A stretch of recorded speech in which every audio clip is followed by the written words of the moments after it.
Hey guys, taking a quick breather from work. I have been working on projects all day long, so I needed to get out a little bit and just take a break, because sometimes I get so tunnel visioned on the projects that I'm working on that I don't move all day, and I really need to get up and get out. So I came over to DD to get iced coffee with coconut milk in it, and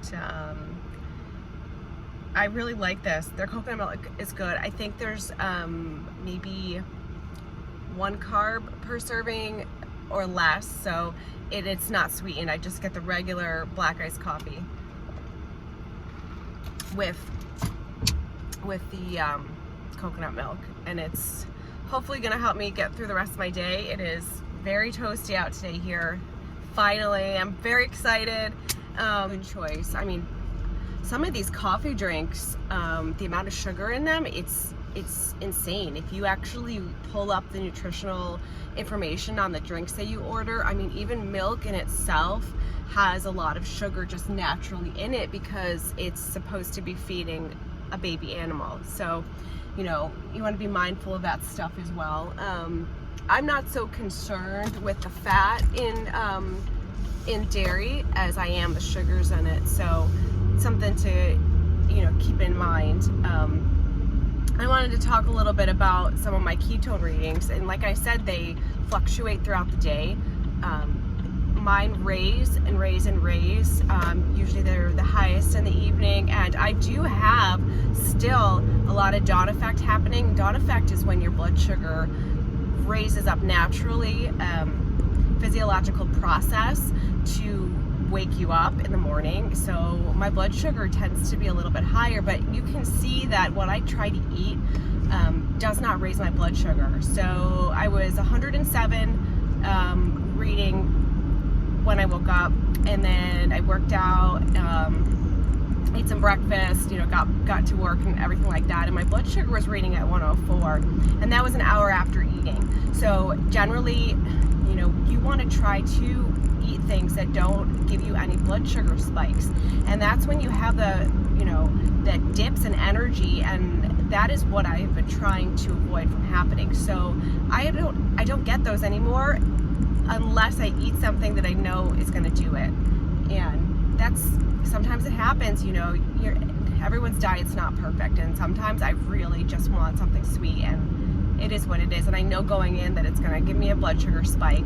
Some of the bars, some of the chocolates that are keto, all that stuff, it does affect me. And you should do some experimentation on yourself to see how your body reacts to things. I noticed that there's a lot of those, sugar-free chocolates out there, but sorbitol, any of the sugar alcohols that end in ol, drastically raise my blood sugar. Not to mention that those products can really upset your digestive system, and you'll spend a lot of time in the bathroom. So you want to be careful.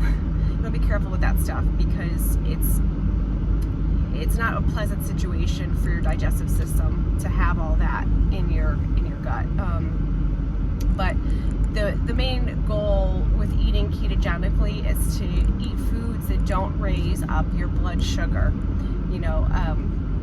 because it in the long run is better for your health. So I don't really get afternoon slumps anymore, because I've done so much experimentation on my own self.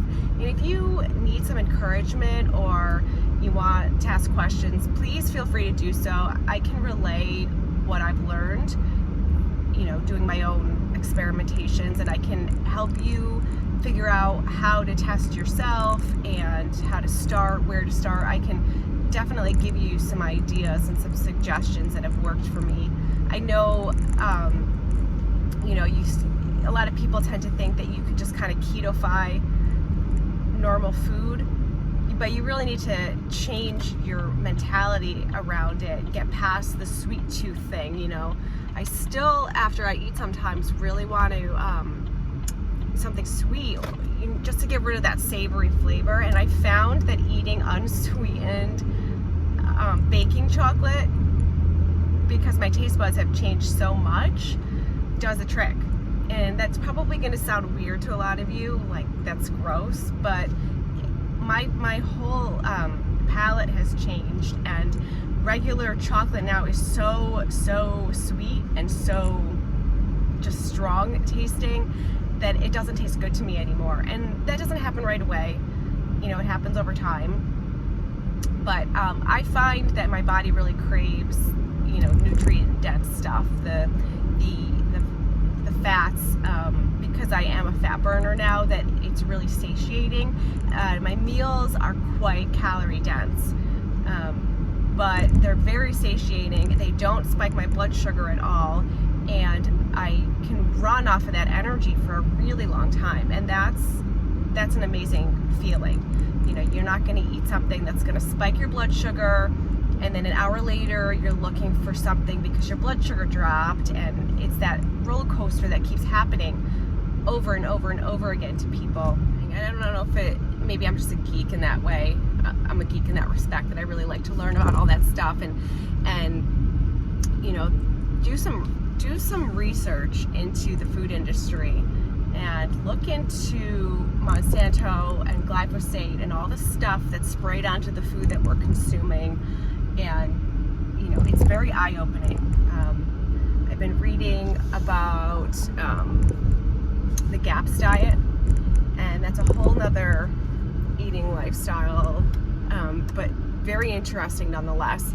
And Dr. Natasha Campbell McBride believes that a lot of your mental health issues and your physiological, psychological issues stem from your gut health.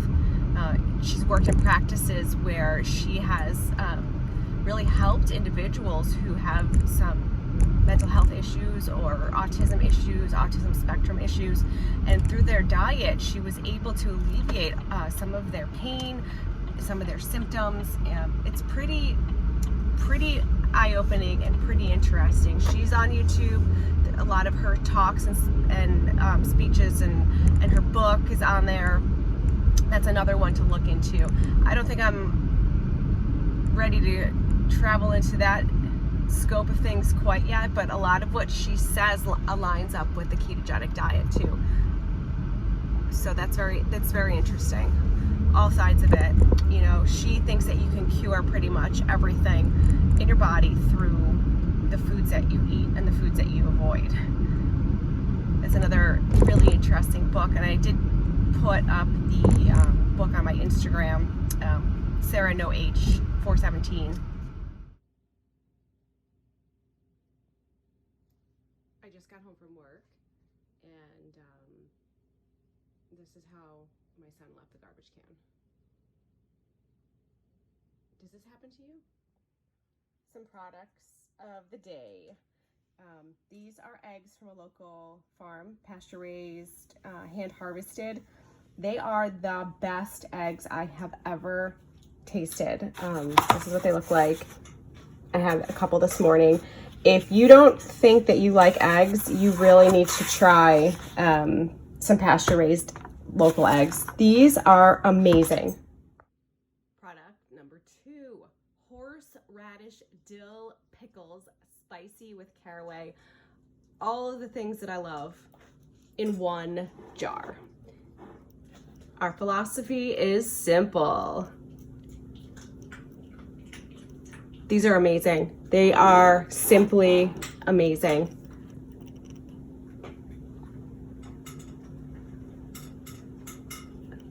If you can find these, I highly recommend. And third product of the day. If you're looking for a pretty clean protein powder, to use this one is very good. I actually prefer the vanilla flavor over the chocolate, but I got to use up this chocolate one here. Here's your macros and ingredients.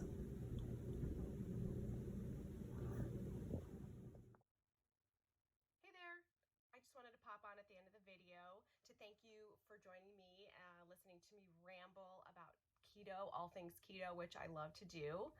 Please like, subscribe, share, hit that thumbs up button, and I would love to see you back here again. Let's share more keto stuff. Let's learn together. Let's see what's out there. I'll share products as I find them and just what I'm doing, what works for me, and perhaps you have some suggestions or ideas or things that work for you that you'd like to share as well, and I'd love to hear it. So again, thank you so much. I'll see you next time.